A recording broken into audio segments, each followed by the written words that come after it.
तो आज हम लोग सरलीकरण का पार्ट 2 बना रहे हैं और इसको हम लोग करेंगे सिंप्लीफिकेशन कहते हैं।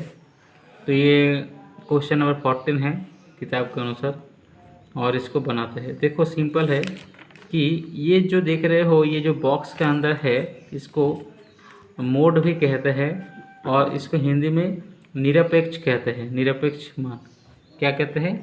निरपेक्ष मान देख लेते हैं एक बार। हाँ, निरपेक्ष इसका वर्ड ऐसे लिखा जाता है, निरपेक्ष।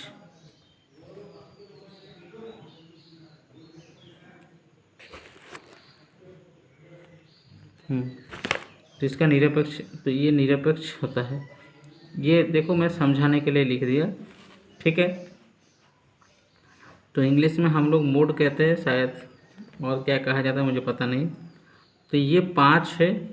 ये देखो अगर ये मोड रहता है मतलब ये निरपेक्ष, इसका मान निकालेंगे तो कभी नेगेटिव नहीं निकला, हमेशा क्या होगा, इस ब्रैकेट को हटाएंगे तो ब्रैकेट नहीं, एक मोड को हटाएंगे तो ये पॉजिटिव हो जाएगा। क्या हो जाएगा? प्लस हो जाएगा। तो इसके आगे कुछ नहीं, मतलब क्या हो जाएगा, मतलब ये प्लस हो जाएगा। तो ये माइनस तो माइनस ही रहा। समझ में आ गया? कोई प्रॉब्लम? समझ में आ गया क्या प्रॉब्लम? ये जो माइनस है ये प्लस हो गया है, मतलब इसके आगे कुछ नहीं, मतलब प्लस है। लेकिन ये वाला माइनस, ये वाला माइनस है। समझ में आया? 10 का 10 हो गया, माइनस का माइनस, 12 का 12 हो गया। क्योंकि अब इस प्रकार हम लोग कह सकते हैं 10 + 10 - 12, तो क्या हो गया? 20 - 12, तो आंसर हो गया 8। कोई प्रॉब्लम समझने में? सब कुछ ठीक ठाक है? तो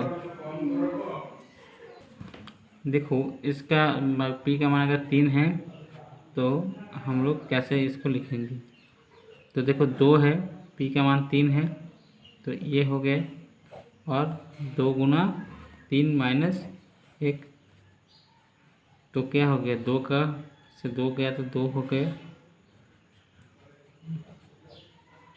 यही है ना।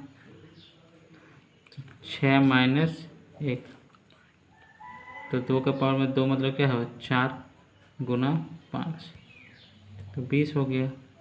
कोई प्रॉब्लम समझने में? ये देखो बहुत ही आसान मैथ है। तो अगर x का मान 2 है तो इसका पावर क्या है? 3 है, और इसका पावर भी 3 है। तो 2 को 3 बार गुना करेंगे तो कितना होगा? 8 - 8, तो क्या हो जाएगा? 0 हो जाएगा। चलो देखो, तो ये जो 4 है, 4 के पावर 2 है, और 2 है, 2 के पावर में क्या हो गया? ये -2 हो जाएगा। तो ये +1। देखो ये -2 को एक्चुअल में इसका भाषा होता है इन्वर्स। क्या होता है इसका? इन्वर्स। इसको इन्वर्स कहा जाता है। 2 इन्वर्स टू द पावर 2 ठीक है। तो इस प्रकार से इसको कैसे लिखा जाता है? देखो ये जो है ना, ये इन माइनस रहेगा तो ये इस प्रकार लिखना होगा मुझे, 1/2 के पावर में 2। समझ में आ गया? मतलब ये इन्वर्स रहेगा तो 1/2 हो जाएगा। समझ में आया? और ये पावर जो 2 है वो साथ में उसके रहेगा, कोई प्रॉब्लम नहीं। अब ये 4 हो गए, तो ये एक्चुअली में क्या हो गया? 1/4 हो गया, +1। अब तो कोई प्रॉब्लम नहीं, मैथ बन गए। 4 × 1 = 4, 1 = 5, 5/4, 4 4 कट गया, तो भैया 5 बच गया। समझ में आ गया? देखो ये क्वेश्चन 20 नंबर का है। -AB + BC + CA है कि नहीं?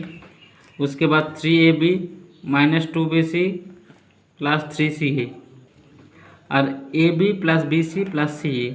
तो इसको हम लोग इस प्रकार ब्रैकेट में लिख दें। इसको क्या है? योगफल करना है। देखो इसका एक तरीका है।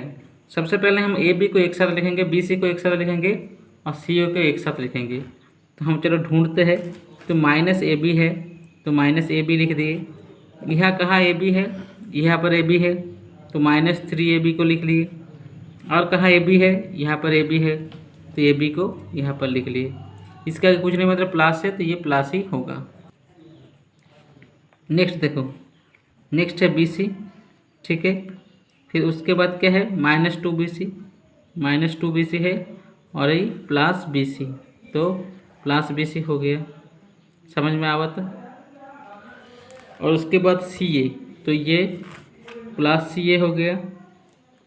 उसके बाद कितना CA है, 3CA है, +3CA हो गया। और कितना है, +CA हो गया। अब इस तरह से देखो, ये सारा चीज़ तो हो गया, खैर कोई प्रॉब्लम नहीं है, ठीक है। अब ये होने के बाद ध्यान से देखना,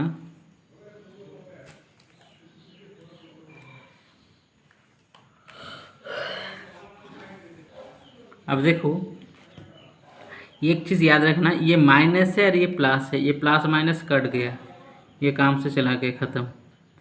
अब देखो यहाँ पर कुछ है ऐसा काटने वाला, ऐसा कुछ काटने वाला है नहीं, तो लेकिन है, देखो ये -3AB लिख दिए कि नहीं। अब ध्यान से देखना, ये क्या है, यहाँ पर BC है और यहाँ पर BC है, तो दोनों BC को एक साथ जोड़ेंगे तो क्या हो जाएगा, 2BC हो जाएगा। क्या हो जाएगा, 2BC। और इधर भी क्या है, 2BC है। अब देखो इधर CA है, इधर CA है, तो कितना हो गया, 2CA और एक CA है, 3CA है।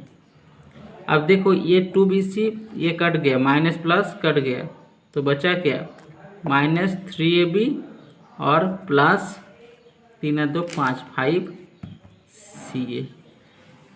तो ये हो गया हम लोग का आंसर। तो इस तरह से हम लोग का आंसर आ गया। आप लोग बढ़िया ढंग से कीजिए और रिवाइज कीजिए।